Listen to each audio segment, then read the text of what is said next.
The United Nations warning that the dire humanitarian crisis in Afghanistan is worsening, a crisis facing 18 million people, or half that country's population. We need to make sure we do everything we can to prevent the economic collapse of the country. Already before the Taliban takeover in August, Afghanistan's fragile economy, which has been kept afloat by foreign aid over the past 20 years, suffered from the impact of drought and COVID. Right now, with assets frozen and development aid paused, the economy is breaking down.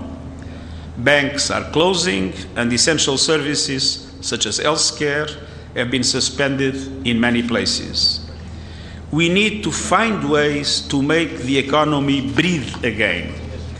And this can be done without violating international laws or compromising principles. This as delegates from the US and Taliban concluded their first direct talks since the US withdrawal from Afghanistan. A State Department spokesperson has described face-to-face talks between senior US and Taliban officials in Doha, Qatar at the weekend as candid and professional. Talks that covered a range of issues from the security and terrorism concerns to safe passage for those seeking to leave the country, and of course the issue of human rights, particularly for women. The Taliban is reported to have requested the US to lift a block on Afghan central bank reserves as they now seek to open a new chapter of engagement with Washington. The UN chief calling for the world to inject liquidity into the Afghan economy to avoid a complete collapse.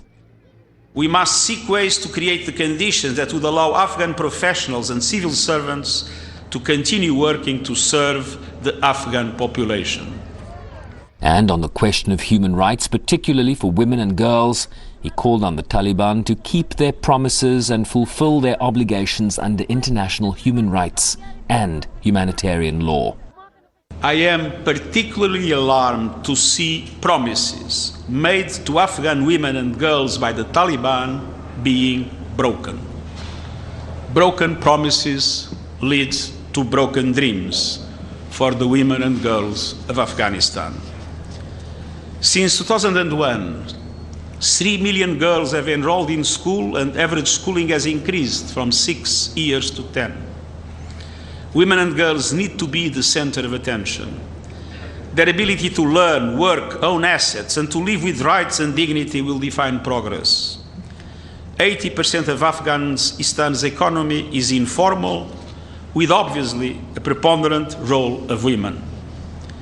Without them, there is no way the Afghan economy and society will recover.